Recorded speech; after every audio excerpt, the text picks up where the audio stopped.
In today's video, we continue on with our NHL offseason plan series, and for the second consecutive year, we're looking at the Stanley Cup finalists, the Edmonton Oilers. Another heartbreaking defeat to the Florida Panthers in the final. How does this team move forward? They certainly have some obstacles to overcome. They have limited cap space, lots of contracts to consider, and how are they going to go about things? We'll discuss what they do coming up next.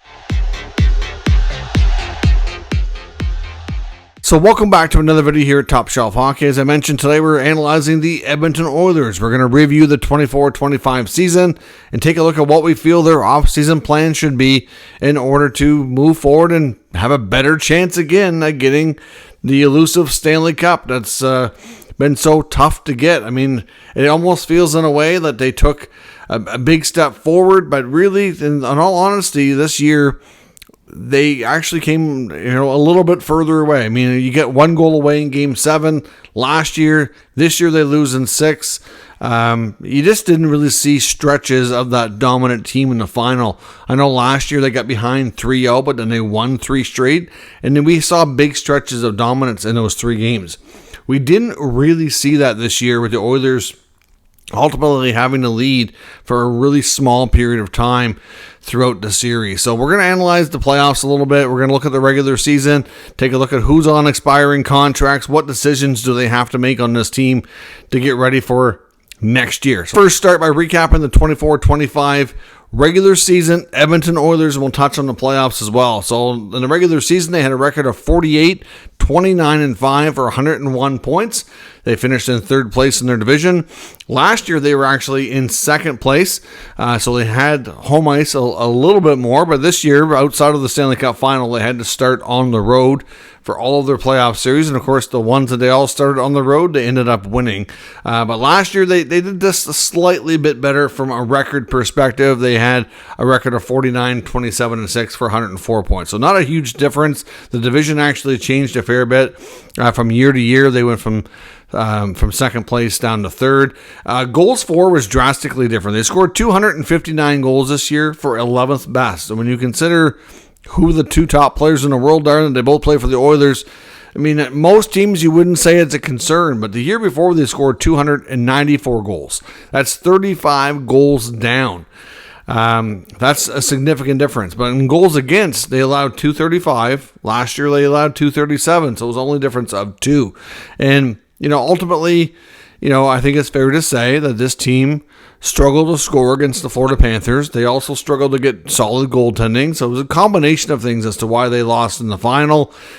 And, it's just to see their offense dip the way it has, clearly was a big part of that was the depth. The depth in the team this year, at first glance on paper before the season started, a lot of people thought the Oilers got better, when in fact, I don't think they did. They really did. I think it's fair to say now that they did not. The power play, 23.7, 12th best in the league. Again, most teams you wouldn't harp on, but when you have McDavid and Draisaitl out there, that's not the greatest result. Penalty kill, 16th. It was average, 78.2%. Okay, that's not so bad. Ultimately, though, just the goal scoring was down this year. The year before, they had a lot of players kind of peak a little bit, or at least a few players did, and then the depth that overturned on the roster just didn't quite get the job done this year compared to the year before. Looking at goaltending from this past year, Stuart Skinner, had the starting gig for most of the season with a record of 26, 18, and 4 at 2.81 goals against and an 896 save percentage. Calvin Pickard, a record of 22, 10, and 1. With a 271 goals against and a 900 save percentage. So you could argue that Pickard was a little better than Skinner during the regular season. During the playoffs, Skinner's numbers really didn't improve. Neither goaltender improved, actually, because they both played close to 50% of the games.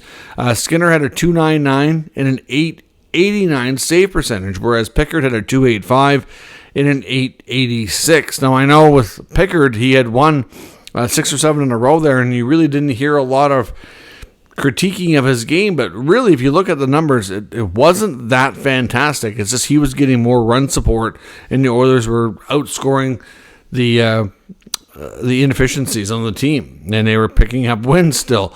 So the goaltending went from not great to worse in the playoffs. And it was a problem. I don't care what anybody says. Goaltending needs to be better. Now, in games 5 and 6 against the Panthers, they didn't score nearly enough, and maybe it sounds crazy given the goaltenders heck, but it's both things. Their depth failed them to produce enough offense, and the goaltenders failed to make an extra big save here or there when they kind of needed one. And obviously, a few of the goals they should have had. Some of them you wouldn't necessarily expect them to have, but I think this team was getting to the point that they were getting easily deflated because they were so frustrated with how they were being shut down that you needed to be able to beat the Panthers in some of these games like a 2-1, and they weren't built to do that. Looking at the regular season leaders on this team, of course, led by Leon Draisaitl, 106 points. McDavid had 100 points. Of course, McDavid missed a decent amount of time with injury this year. That didn't help matters either. Evan Bouchard, 67 points. Nugent Hopkins, 49 points. Zach Hyman, only 44. Some concerning trends for me looking at this team year over year. Ryan Nugent-Hopkins, the last 3 years, he went from 104 points, where he peaked, down to 67, down to 49. So that's concerning. I'm not saying he's not a good player anymore. He's very smart. He can play center. He can play wing. Like there's a role for him. Thankfully, his contract's not terrible, but there's definitely a trendward and a downward trend in his production, which is concerning. Zach Hyman had a career high last year of 54 goals. That's cut in half down to 27 goals. And, of course, they don't have him due to injury in the final. That was a big blow. Adam Henrique went from 53 points when they picked him up to his first year down to 27. Another huge difference from this year, team year over year. Last year, they had that amazing penalty kill. 94.3% in last year's playoffs. Like that's a super ridiculously high success rate.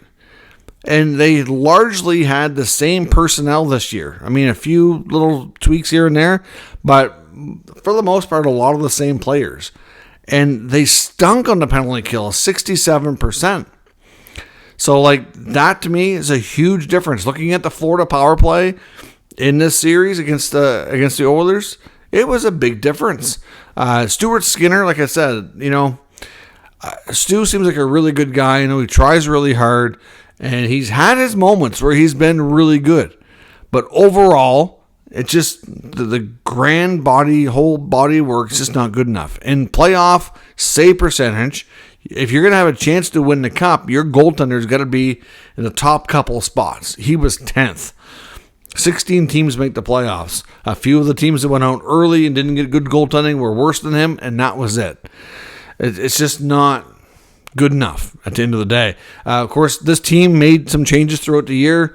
They added Trent Frederick and Jake Wallman near the deadline. Of course, Frederick was injured when he was acquired, so he didn't debut until much later into the campaign, but he had his struggles as well. Now, he was recovering from a high ankle sprain, and for anybody who hasn't been through that, I can tell you that it takes a long time. It's one of those real nagging injuries. It's a long time before it feels right. Even when you can play, you're still not really near 100%.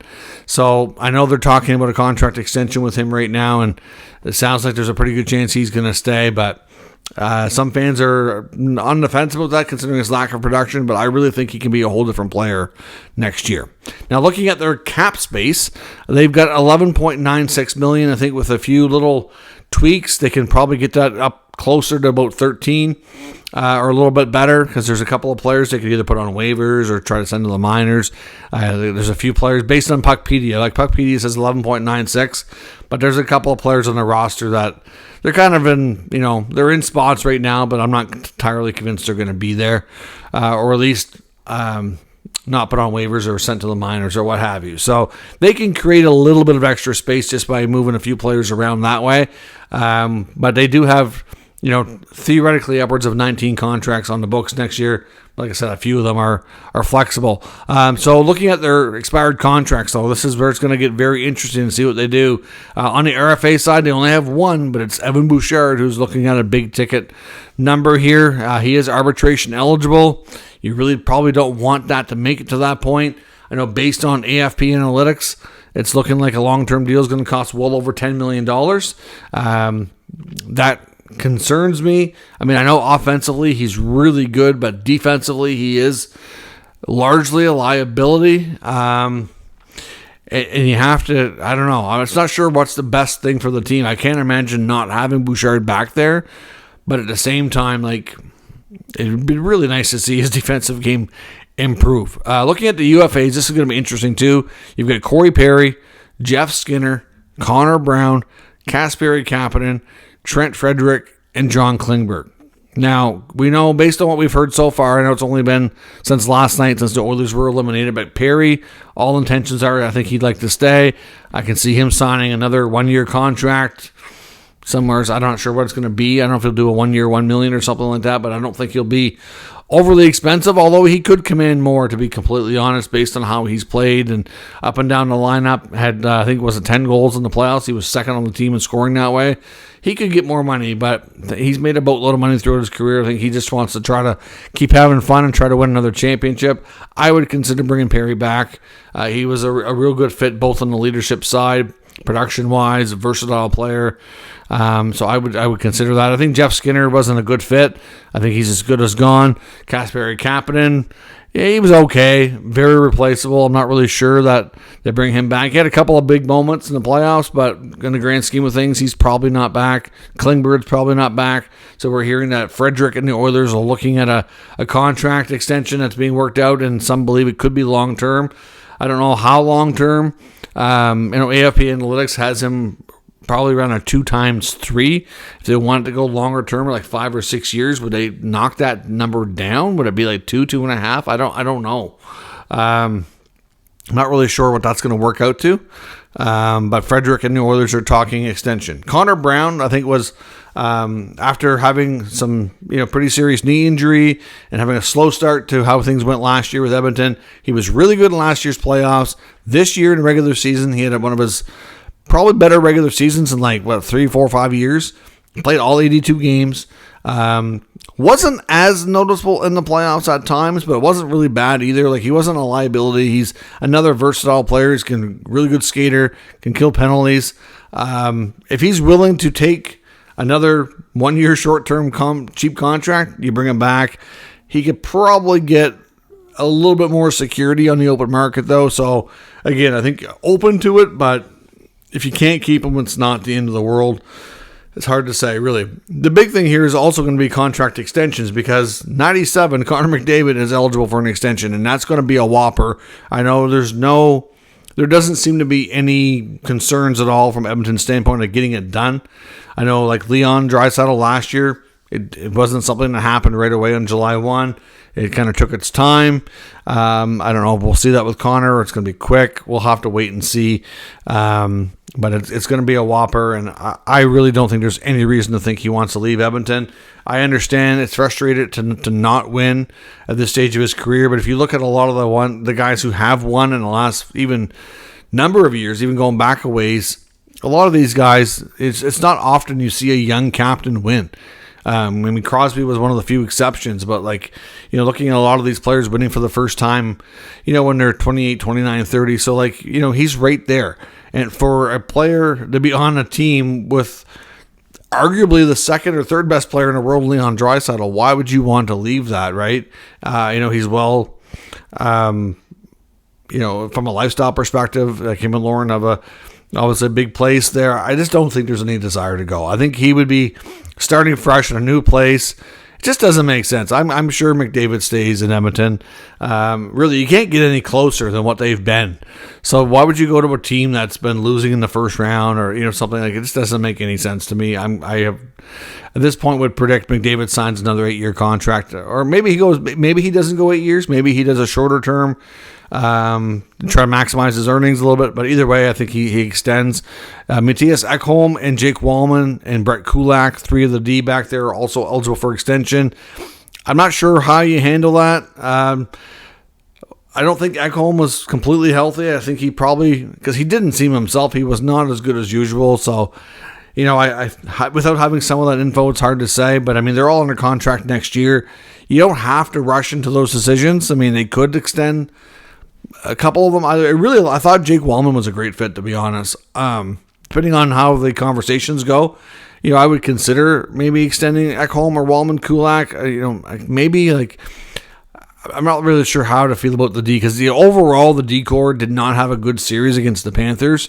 They were getting pounded by the forecheckers. They were not moving the puck fast enough, which I know it seems to be a lot to be critical, but you got to remember it's the opponent that's just so good, right? So it's like, okay, how do they get better at that? So that's just a big thing. And both goalies are eligible for extensions with Skinner and Pickard too, and you got to wonder if there's going to be changes there or not. So I think really the main extension you're going to see in Edmonton this year will be McDavid, and then of course maybe some of the D, but hard to say.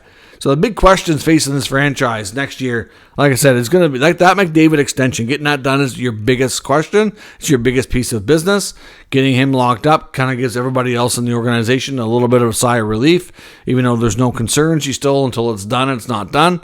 So obviously you need to take care of that. But first and foremost, to make sure you can keep Evan Bouchard, keep a few other pieces, and then also be able to make some changes, you need to create some cap space. This, limited space they have isn't going to get them very far. A Bouchard contract extension, like I said, on an 8-year deal is expected to be over $10 million. They've only got close to 12. Like I said, you can make that $1 million or $2 million more with moving a few players through the waivers or on the minors or what have you, between like Max Jones, Ty Anderson. Like you could consider getting them off the books. So like you can create from 12 probably upwards of about 14 or something like that. But like, even if Bouchard signs at 10, like that still only leaves $4 million. So it's not a lot of money. And we don't know what the Frederick contract's going to be. Like you could be tapped out or close to tapped out after getting Bouchard and Frederick done. And then you still have some other areas that you want to try to improve. So that's you need to create some space. So you're to be honest, I think Evander Kane needs to go. I know last year he was too hurt to play in the playoffs. This year he sat out the whole regular season with injuries. For the most part, earlier in the playoffs, I thought he was effective. But by the time we get to the final, he didn't do anything in the final. And I don't know. To me, I think it's time to move on. He's making $5 million, and that's, to me, for what you got from him, it's just not... It's not money well spent anymore. So you need to try to find a way to move Kane. He does have a modified no trade, but you're not completely blocked. So there's half the league you can move him to. Adam Henrique at $3 million. I'm not completely sold that he's probably out of the three guys I have. Victor Arvidsson's the other one I think you need to move, and you gave him more trade protection, so you're going to have a chat with him about where he's going to go. But if you can move Kane and Arvidsson, that's $9 million. That'll be a huge help. Maybe you don't have to go down the road of looking at Henrique, but he was such a good fit when he first arrived, but this past year just wasn't as good. Look at that line last year with Henrique, Brown, and Yenmark, and they were so good. And then you just didn't see that this year. Like the penalty kill was completely different. So you need to move out a couple of these contracts to create some space. That's not going to be easy. So that's going to be one of your first orders of business. You can look at buyouts because the buyout window will be open here in a couple of days. But that may not be the most effective, efficient way of doing things. But ultimately, those are some players that are going to have to go, I think. Goaltending, you've been telling yourself for a couple of years that we don't need to bring in a goaltender, and you've been lying to yourself if you're the Oilers management team. Like I said, I feel terrible talking bad about Stu Skinner because he seems like such a good dude, and he tries so hard. And he has his moments where he's outstanding, but he is way too wildly inconsistent for him to be your number one goaltender. Now, this is probably going to end up sacrificing Cal Pickard. I really like Pickard, too. Another good dude. I know he's born in my home province in New Brunswick. A bit of a reclamation project coming back to the NHL after being a journeyman and being in the minors so long after some earlier stints with the Avalanche and a few other places. So I love the story. Again, really good person. Has his moments where he's really good, but just not consistent enough. And you can't have Skinner. I mean, I guess with Pickard, I guess it's always possible that you consider, because his contract, Pickard's only making $1 million. That could be fully buried in the minors. But again, if you'd have to put him through waivers, and I don't think you're going to keep him. I think somebody would grab him. I think Pickard for a lot of teams would be a decent backup. So to me, I don't know that he sticks around, but you need to bring in and figure out a way to do it. You need to have a veteran goaltender that can play ahead of Skinner, mentor him. And I just, Skinner's only making $2.5 million. He's a local product. He's a good guy. He has his moments where he's really good. I just think they might regret getting rid of him right now if they do it now. So to me, I think you try to find a way for him to be just more of a backup or a tandem goalie. But you need to have a veteran guy that's unfortunately a lot more established than Pickard, a lot more reliable than Pickard, to be the main guy. And, that way when you get to the playoffs, you have a little bit more of a, okay, the team will relax more. I think they'll be playing their game more. It's deflating. When they played from behind so much, that's exhausting. And I understand that Stuart Skinner can't score goals. And I know that, when they're not scoring, it's tough to put it on the goalies. But it's also, I think, takes away from their game when they're feeling exhausted and deflated from seeing these goals go in. So it goes both ways. So to me, you need to get a goaltender. You need to sign Bouchard. You got to get McDavid extended, and then you need to figure out the depth around you, because the depth you brought in last year with Skinner and Arvidsson, it bombed. It failed miserably. So you need to find a way to move on from some of these other contracts, which is not easy, and you need to try to find at least a few new depth players that can come in and hopefully give you better results. You get Matthew Savoy in the pipeline. Hopefully, maybe he gets a crack next year.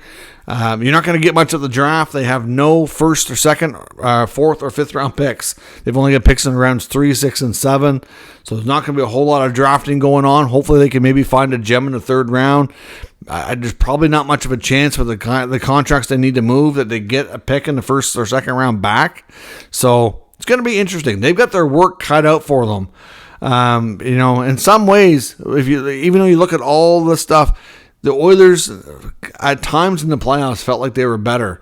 But then at other times, they felt like they were not. And the Panthers, I think, got even better than the Oilers did. But like I said, the big difference for me is that penalty kill from last year was not there. They were not getting the production throughout the whole season from guys like Hyman and Nugent Hopkins. Their supporting cast was just not good enough when it mattered most. Earlier in the playoffs, it was. Florida's depth outplayed Edmonton's depth, and that was that. And of course, they were shutting down McDavid and Draisaitl, which made it that much more difficult. So it's not going to be an easy task. Can they get to the Stanley Cup final for a third straight year? They can, but it's not going to be easy. They've got a lot of work cut out for them. And unfortunately, I think the odds are more favorable that they might regress before they get better again.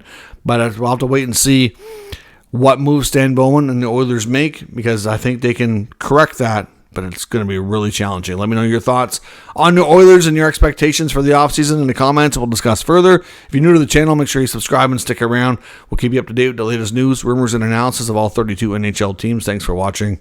I'll catch you next time.